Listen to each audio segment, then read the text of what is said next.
pedido de ajuda, força, preocupação, proteção, santidade, sofrimento, testemunhar, trabalho, desemprego. Eu acho que trabalho e desemprego, depois de ontem. Será que não? Não, discernimento. Discernimento, cadê o discernimento? Saber qual decisão tomar, né? Qual botão muito apertar na hora. importante. Aí tipo 14,90, então vamos no 106 aqui. 106. Aí o que acontece? Fui no 106. Todas elas têm um versículo relacionado a esse assunto. Esse é discernimento. As palavras dos justos dão sustento a muitos, mas os insensatos morrem por falta de juízo. Pai, por favor, me dê capacidade de discernir quem ao meu redor é realmente justo. Isso. Também me dê sabedoria para ouvir o que eles têm a dizer. Me ajude a não ser orgulhoso e arrogante ao procurar ouvi-los, pois eu sei que eles podem me trazer palavras de encorajamento, direcionamento, conforto e até mesmo de repreensão, se essa for a sua vontade. Não quero, Pai, ser como os tolos que não ouvem os justos e por causa disso caminham pela vida sem direção e objetivo. E que um dia, Deus, eu possa ser um desses justos para ajudar aqueles que buscam andar segundo a sua vontade. Em nome de Jesus Cristo eu oro. Amém. Pô, que legal isso, cara. Então esse livro, na verdade, não é para pessoa... pastor, então quer dizer que você está determinando que tipo de oração tem que ser? Não. Isso é para inspirar a pessoa. A partir Às vezes daí você não ela sabe pode... sobre o que orar, você está triste. Inclusive, já vi muitos testemunhos. A pessoa passando um momento de luta e vai conforme a fé da pessoa, né? Eu vou abrir aqui, Deus vai falar comigo e realmente, cara... Vem uma palavra que encaixa, né? Então, Jesus deixou o modelo da oração do Pai Nosso, né? Você vai usar ela como uma reza, como repetição? Não. Você vai falar de todo o coração. Quando você começa por aqui, você se inspira, cara, eu não tinha pensado nisso, eu preciso orar nesse sentido, realmente, liberar o perdão, pedir discernimento, sabedoria, entendeu? E esse aqui é uma oração por dia, esse aqui é uma mensagem por dia. 365 mensagens de fé e esperança para um ano de comunhão com Deus. Quinta edição já, olha. E aí tem um título, não tem data, um versículo e uma explicação do versículo, trazendo para o dia a dia da pessoa. Entendi. E da mesma forma, aqui no final, todas elas separadas por temas, né? Mesma coisa. E também, ali na frente, explicando o plano de Deus para a nossa vida. Por que Jesus veio. Isso é uma coisa que também eu tenho dúvidas. Tenho fé, mas eu tenho dúvidas. O plano de Deus para a vida da gente é uma coisa já... Tá todo pronto esse plano? Ou ele pode mudar conforme nosso coração, conforme nossa vontade e o nosso desejo? Por exemplo, eu nasci com tudo definido. Eu não tenho a menor escolha... E quando eu saio desse plano eu tô no pecado, ou eu tenho opções de mudar isso segundo esse plano? A gente tem que entender que Deus é Deus, né? Deus já sabe do futuro, Ele já sabe tudo que vai acontecer, já sabe o encerramento do fim dos tempos, de tudo, né? Agora, você pode escolher se você quer trilhar o caminho dele ou não. Então Deus, ele não vai te forçar, você não quer, mas ele vai te instruir. Salmo 25 fala: aquele que teme ao Senhor, ele o instruirá no caminho que deve seguir. Então ele não vai te forçar nada, cara. Ele vai te apontar. Como eu te disse, da minha esposa, eu não era minha esposa, mas eu vi ela e falei: nossa, combina muito comigo. Então eu vi vários pontos que eram parecidos comigo, que era alguém que eu queria pra minha vida, pra caminhar junto comigo. Mas eu tive que fazer escolha. O anjo não foi lá, não pegou na minha mão, cara, vai. Poderia não escolher ela. Poderia. Mas se você não escolhesse ela, não era o plano de Deus. Talvez era, talvez fosse. Só que o que acontece? Aí você tá tocando um assunto que é muito polêmico. As pessoas pensam, existe uma alma gêmea, né? Alguém que Deus já preparou antes de você nascer. Eu não creio dessa forma de jeito nenhum, é muito romântico. Só você, meu amor, você é uma exceção, tá? Onde você tá apontando? Pra onde? Pra minha câmera, ela, Mari. Pra câmera.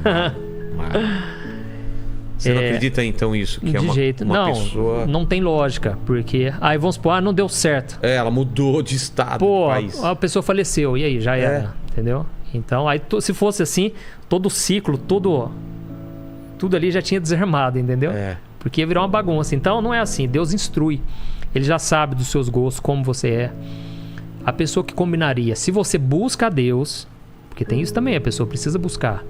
Ela precisa esperar em Deus, viver com Deus, caminhar com Deus. A Bíblia diz no Salmo 37, versículo 4: deleita-te no Senhor e Ele concederá os desejos do seu coração. Ou seja, tenha prazer em andar com Deus, busca a Deus em primeiro lugar, entendeu? E Ele vai conceder os desejos do seu coração. Só que, primeiramente, você tem que fazer a sua parte, né? E quando surgir na sua frente a pessoa, você tem que escolher, entendeu? Não é Deus que vai escolher, ninguém vai estar com essa pessoa, a não ser você mesmo. Então, opções vão surgir, é isso que eu quero dizer. A minha dúvida é o seguinte: você sabe que você está escolhendo errado, não necessariamente no caso de uma esposa, mas qualquer outra decisão. Você sabe que está escolhendo errado, você tem no seu coração, você acaba escolhendo errado, fazendo uma decisão errada, e mais pra frente você tem como corrigir isso? Com certeza. Se a outra pessoa deixar, né, você corrigir, né? Não tô nem falando de escolhas de casamento, tô falando trabalho. Às vezes, putz, o seu chamado era pra ser pastor, mas você insiste em outra coisa, e aí? Você vai ser infeliz fazendo aquela outra coisa? Eu acredito que Deus, a Bíblia diz, a vontade de Deus é boa, perfeita e agradável. Tudo que Deus faz é pro nosso bem. E com certeza eu vou ser uma pessoa muito realizada se eu fizer o que Deus me chamou. Agora, Deus é misericordioso. A pessoa não quer. De jeito nenhum. Não quer. O que acontece, às vezes não quer por causa de medo, sabe? A pessoa tem medo, não serve pra isso, não confio em Deus e tal. É lógico que Deus derrama graça, misericórdia, mas o papel dela era aquele, com certeza vai fazer falta. Se eu não assumir o meu chamado, olha quantas pessoas são alcançadas. Só de pessoas que assistiram meus vídeos no YouTube foi mais de 1,5 bilhão. Nossa. Então, se eu não tivesse assumido o meu chamado, 1,5 bilhão de vídeos deixariam de ser assistidos, de pessoas deixariam de assistir. Outra pessoa ocuparia esse lugar, ele ia chamar outra pessoa, talvez. Com certeza, a obra de Deus não para. Eu não sou insubstituível, né? E eu estou apenas para servir. Entendi. Então Deus instrui sim, cara. E sobre ainda a batalha espiritual que a gente estava falando antes, você já viu alguma coisa de manifestar? Você falou antes no terreno, que você viu se manifestando, ou do bruxo. E depois da vida convertida, você já viu alguma coisa se manifestar? Pela oração? Vi várias vezes já. Como que é? Você já viu ou não? Já. Né? Eu quero que você fale Quando da sua eu comecei experiência. Na igreja, essa igrejinha de bairro, sei, aquela na esquina dela ficava um terreiro. Ô, louco. Então, o que acontecia? Era uma batalha espiritual ferrenha. Por quê? Muitas pessoas que iam no culto caíam endemoniadas. Nossa. Porque frequentavam o terreiro. Às vezes a gente estava pregando, cara.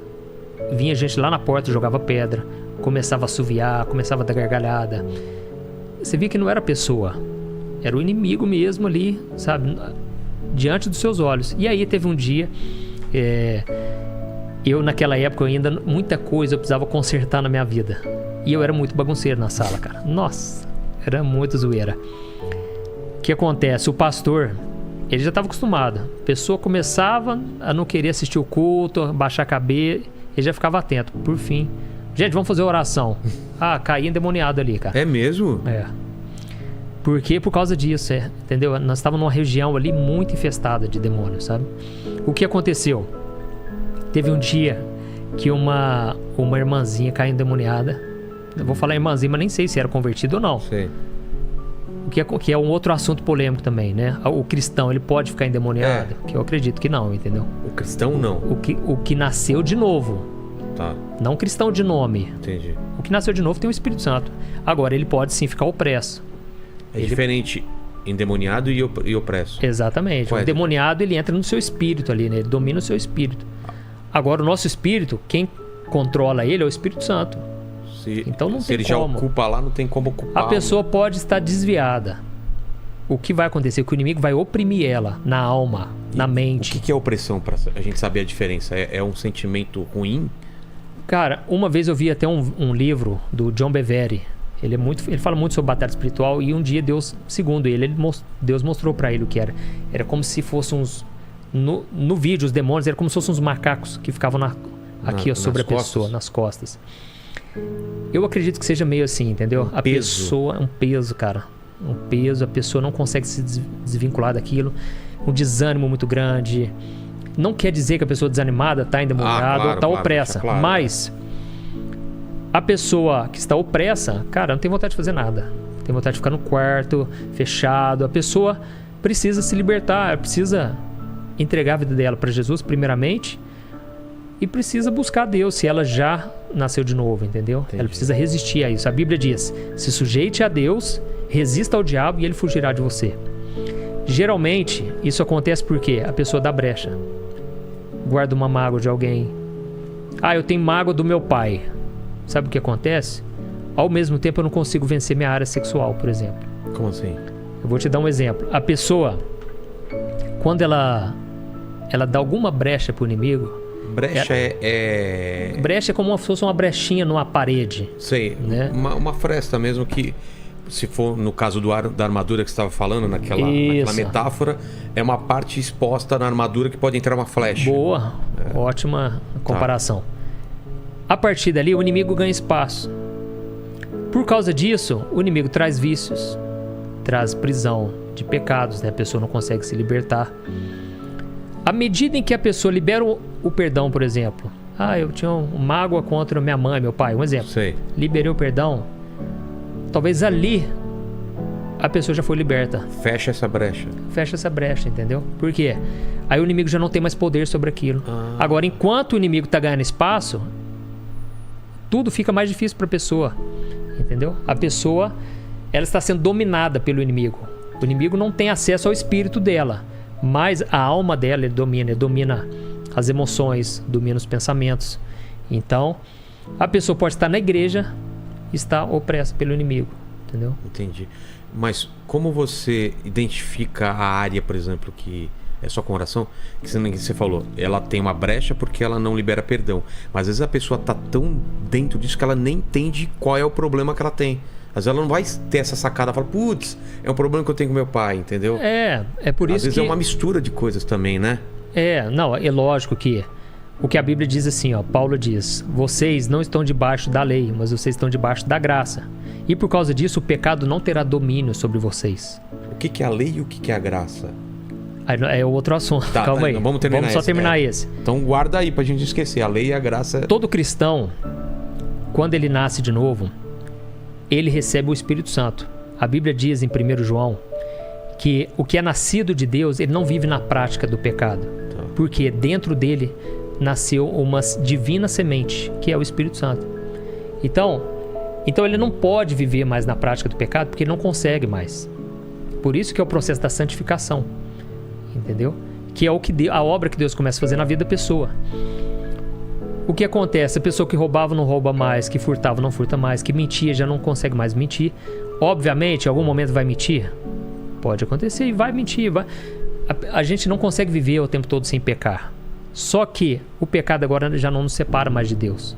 Porque Jesus, ele ofereceu o sacrifício completo na cruz.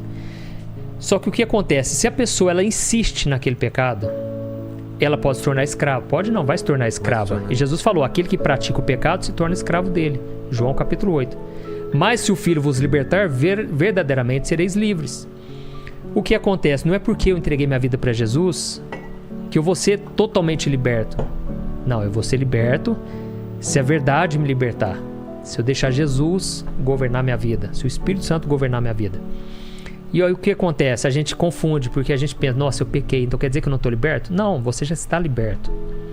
Tudo que você tem que fazer agora, crer no perdão de Deus, crer que Jesus já pagou pelo seu pecado e bola pra frente. Entendi. E não ficar se martirizando, porque o papel do diabo é o quê? É acusador. Ele é o acusador dos nossos irmãos. E forçar a pecar mais ainda, porque já pecou mesmo, né? Se você não crê na graça, você vai se apoiar na sua força. Entendeu? Entendi. Eu tenho que resolver, eu vou conseguir. E aí você se frustra mais ainda e você se afunda mais no pecado. Aí voltando a falar da lei. A Bíblia diz o seguinte, a força do pecado é a lei. Como assim? A Bíblia diz isso, a força do pecado é a lei. O que isso significa? Quanto mais lei, mais o pecado sobressai. Eu vou te dar um exemplo. Você não pode ficar olhando para tal lugar. Aí que você vai olhar, entendeu? Você vai pensar, nossa, eu não posso. Aí que você vai cair. Não posso pecar com o meu olhar. Aí que você vai olhar mesmo, você vai se afundar, entendeu? Ou seja, a lei, como que surgiu a lei? Quando o homem, ele tinha pecado, né? Quando Adão e Eva pecaram, Deus falou, olha, agora vai ser do meu jeito que vocês vão se reconciliar comigo. O primeiro casal que pecou, Adão